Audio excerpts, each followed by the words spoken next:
Bonjour les amis, bienvenue sur Tu joues quoi pour cette nouvelle vidéo. Aujourd'hui nous allons parler d'un jeu qui va arriver sur Gamephone le 17 novembre. Il s'agit de Legend of Gonia. Legend of Gonia, c'est un jeu en duel. Vous allez voir, c'est deux tribus qui vont s'affronter pour récupérer un cristal Lacryos. C'est un jeu de Kezart Studio, c'est pour 2 joueurs bien évidemment, c'est pour 12 ans et plus, c'est pour des parties d'environ 25 minutes. On voit tout de suite comment ça fonctionne juste après le générique. À tout de suite.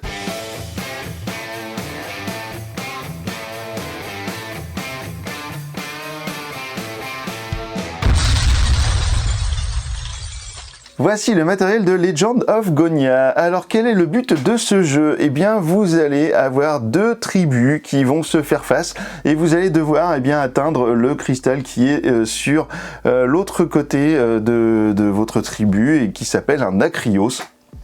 Et ça, vous allez donc devoir avoir l'une de vos figurines qui atteigne ce cristal pour remporter la partie, ou bien vous allez pouvoir également éliminer totalement la tribu adverse, donc que ce soit toutes les figurines qui sont disponibles sur le plateau ou les djinns qui seraient sur le plateau qui auraient été invoqués. Les djinns, ce sont ces personnages-là, j'y reviens dans un instant. Alors vous avez 2 modes de jeu qui seront disponibles dans Legend of Gonia.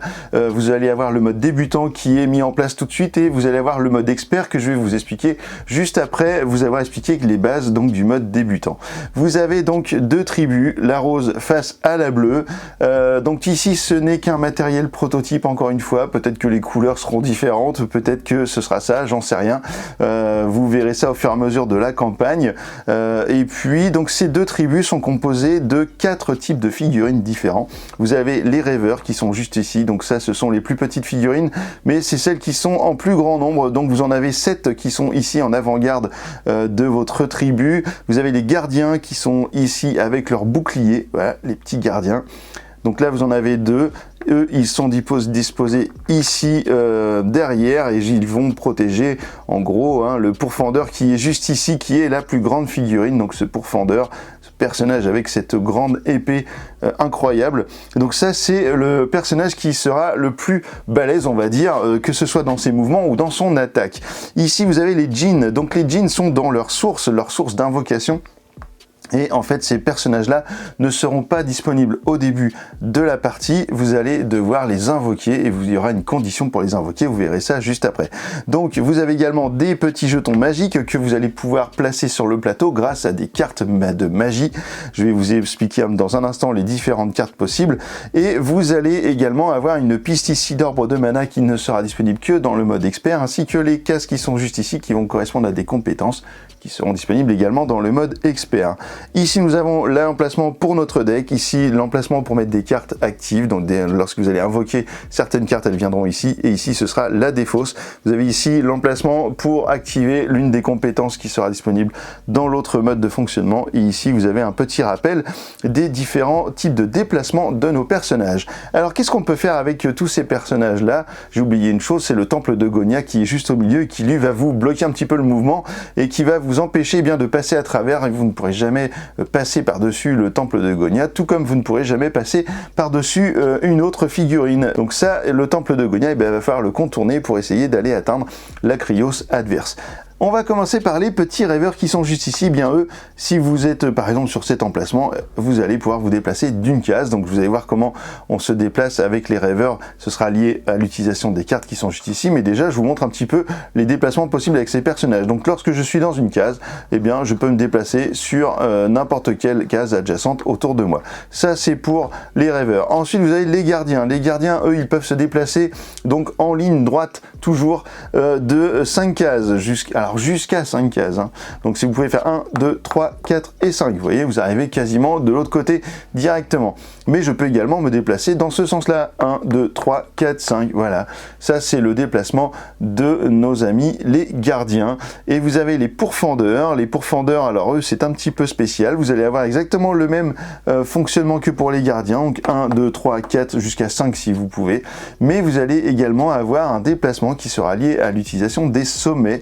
Lorsque vous êtes sur la case d'une couleur, ici le blanc, vous allez pouvoir vous déplacer sur l'ensemble des cases blanches qui seraient devant vous. Donc par exemple, alors toujours de 5 cases, toujours le déplacement de 5, mais vous allez pouvoir faire par exemple 1, 2, 3 et 4 pour arriver jusqu'ici. Ensuite, vous allez pouvoir faire 1, 2 si vous le souhaitez. Voilà, ça c'est les déplacements vers le sommet. Si vous êtes sur une case marron, c'est exactement la même chose. En fait, le sommet, ce n'est pas une couleur en particulier, mais simplement, c'est par rapport à la case sur laquelle vous êtes au départ, vous allez pouvoir vous déplacer bien, de sommet en sommet. Alors par contre, je ne peux pas faire ça sur mon déplacement. Donc là, par exemple, je pourrais faire 1 et 2 si je le souhaite pour arriver jusqu'ici. Voilà, et là, j'ai pris un personnage que je vais mettre dans ma zone hors champ, ici, de mon côté. Alors, à chaque fois que vous allez arriver sur la case d'un personnage, eh bien, vous allez l'avaler, vous allez le capturer. Par exemple, si on est dans cette configuration là, j'ai mon personnage ici, et bien lorsque je vais avancer d'une case, je peux très bien prendre sa place et le capturer, et il est ici dans ma zone hors champ. Alors une chose par rapport au déplacement du pourfendeur, par exemple si vous avez deux personnages adverses qui sont dans cette position, eh bien vous allez devoir vous arrêter sur cet emplacement de sommet car vous ne pourrez pas passer à cause des deux personnages. Par contre s'il n'y en a qu'un, vous pourrez accéder jusqu'au prochain et ainsi de suite pour arriver par exemple jusqu'ici pour récupérer un rêveur adverse. Alors comment vous allez déplacer vos personnages? Eh bien ce sera grâce à des cartes, et lorsque vous allez jouer en mode débutant, eh bien vous aurez un deck préconstruit de 9 cartes qui seront les suivantes. Vous allez avoir 3 cartes vertes qui sont ici pour eh bien jouer de la magie, donc c'est avec ce genre de cartes que vous allez jouer par exemple vos petits jetons magiques qui sont juste ici. Vous allez avoir des cartes bleues qui seront liées à du déplacement, vous allez avoir des cartes rouges qui seront liées elles à eh bien, des cartes d'attaque, à des attaques spécifiques, et vous allez avoir le choix parmi 3 cartes jaunes, comme ça, qui seront des cartes légendaires. Vous allez en choisir une parmi les 3 que vous allez ajouter à votre deck, et cela va vous donner un deck de 10 cartes que vous allez pouvoir placer juste ici, après l'avoir bien mélangé. Vous allez prendre les 3 premières cartes de votre deck et cela va donc créer votre main, voilà, que vous allez placer. Là je vous la montre face visible, évidemment elle sera face cachée de votre adversaire lorsque vous allez jouer, mais là c'est pour que vous puissiez voir un petit peu. Donc ici j'ai 2 cartes plutôt typées magie et une carte d'attaque, et qu'est-ce que je vais pouvoir faire de ces cartes? Eh bien soit je vais pouvoir les jouer pour leur action de carte, et à ce moment là je vais la jouer, je vais la placer dans cette zone et faire l'action complète, soit je vais la défausser ici et je vais pouvoir donc déplacer un de mes personnages. Sauf que vous verrez que la plupart des cartes ont ce symbole ici en haut à gauche et seront des cartes qui seront liées à vos rêveurs. Donc c'est pas forcément la peine de défausser une carte comme celle-ci pour eh bien déplacer un rêveur, parce que bien souvent vous allez pouvoir faire des actions supplémentaires grâce à ces cartes là. Donc comment vont se présenter les cartes? Eh bien à chaque fois, je vais en mettre une juste ici pour que vous puissiez bien la voir. À chaque fois vous aurez des petites icônes ici. En fait ces icônes là, vous allez les apprendre un petit peu au fur et à mesure du jeu, au fur et à mesure que vous allez faire des parties. Mais en gros c'est ça détaille en gros ce qui est indiqué juste ici sur le texte. Vous allez également avoir une zone ici d'action bien souvent de votre carte, sachant que le point au milieu, eh bien c'est votre figurine, et les cases autour, eh bien ce seront les cases sur lesquelles vous allez pouvoir agir. Si je prends l'exemple de cette carte là, eh bien je vais pouvoir déplacer un rêveur d'une dalle libre et éliminer jusqu'à 2 ennemis situés sur les dalles adjacentes. Donc si je prends cette carte et que je la mets sur cette zone là, eh bien je vais pouvoir déplacer un rêveur et puis donc attaquer. Bon là en l'occurrence il n'y a personne à attaquer, donc ça n'a pas trop de sens. Par contre si je suis ici et que je fais cette carte, eh bien je vais pouvoir déplacer mon rêveur ici, et là parmi les 3 figurines qui sont devant moi sur des cases adjacentes, je vais pouvoir en éliminer jusqu'à 2 parmi ces 3 là que je vais prendre et que je vais mettre dans ma zone ici de hors champ. Et vous allez voir que ça a une importance d'avoir des personnages dans cette zone là, car c'est ce qui va vous permettre d'invoquer vos djinns. Donc soit j'utilise une carte pour son action, donc en la mettant dans cette partie là, soit je la défausse directement et à ce moment là je l'utilise pour déplacer eh bien d'une case un rêveur, ou bien du nombre de cases que je veux jusqu'à 5 pour mon pourfendeur ou un gardien si j'en ai la possibilité, etc. Donc les cartes qui sont dans cette zone, en fait, vous allez les garder cumulées en fait pour que votre adversaire puisse savoir ce que vous avez joué en carte d'attaque, puisque vous aurez une partie totalement symétrique dans le mode débutant, ce qui va permettre de savoir un petit peu ce qui va rester dans le reste du deck ou dans la main du joueur.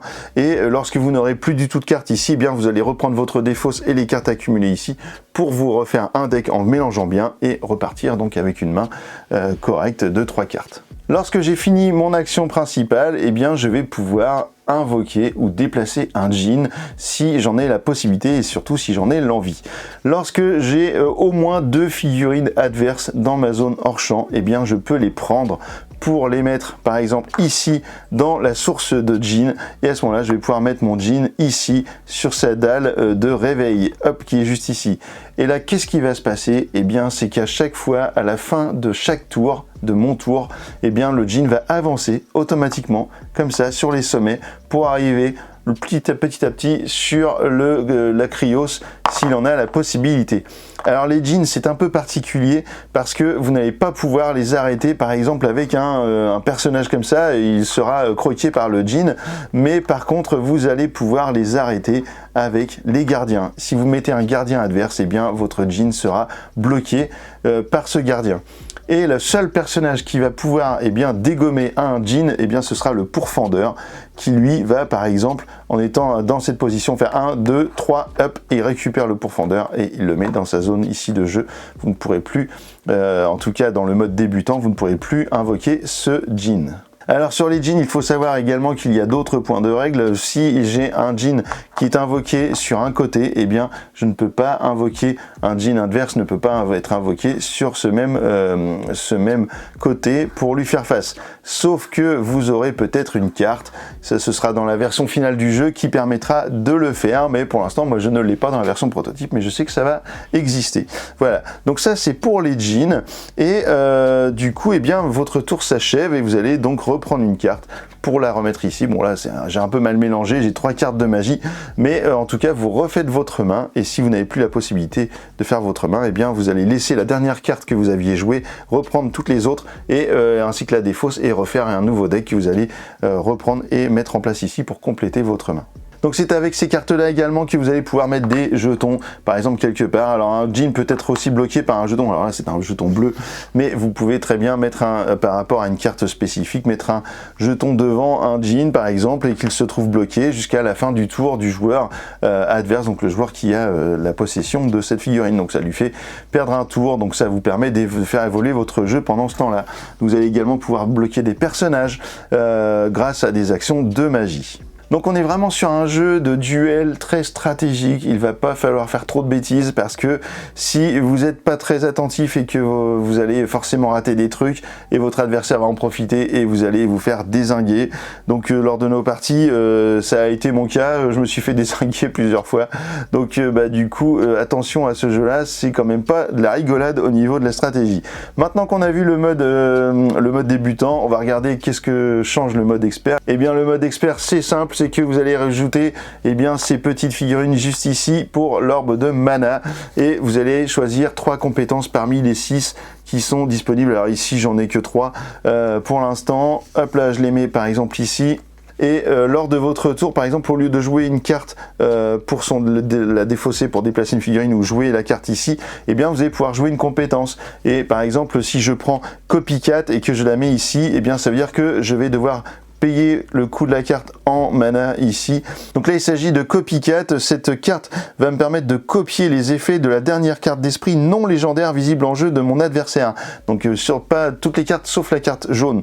Et si je rajoute +1 ici, ça me permet de copier les effets de la dernière carte d'esprit légendaire visible en jeu de votre adversaire. Donc soit vous payez une orbe de mana pour copier une carte, la dernière carte visible, si ce n'est pas une légendaire. Si c'est une légendaire, vous allez pouvoir copier son effet, mais à ce moment-là ça vous coûtera 2 orbes de mana.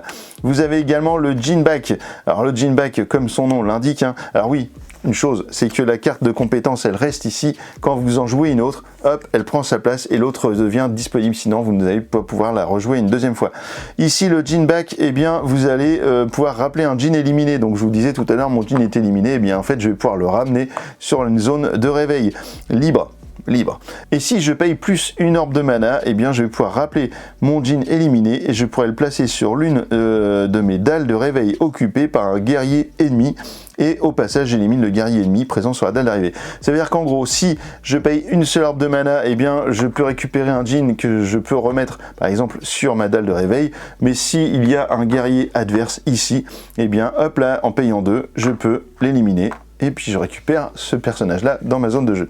Donc ça, ce sont les compétences. Ici, vous avez également Libération.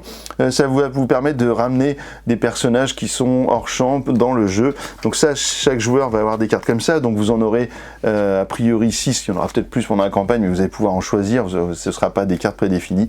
Et puis, vous allez également avoir des cartes supplémentaires. Donc ici, j'en ai pas beaucoup des cartes. Il y en aura forcément plus dans la campagne pour construire votre deck. Donc chaque joueur aura les mêmes cartes, mais vous allez pouvoir construire un deck différent. Donc en choisissant 9 cartes parmi toutes les cartes que vous avez et en ajoutant une seule carte légendaire. Donc ça va être une construction de deck qui sera forcément plus intéressante. Vous pourrez également profiter de l'application Compagnon qui vous permettra d'avoir un mode Blitz qui se rapprochera un petit peu plus du mode échec et sûrement d'autres modes de jeu qui arriveront. Donc ça ce sera donc pendant ou après la campagne. Et en tout cas, la campagne va démarrer donc le 17 novembre sur GameFound. Et je vous invite à aller jeter un œil là-dessus. Et puis à regarder les différents pledges possibles.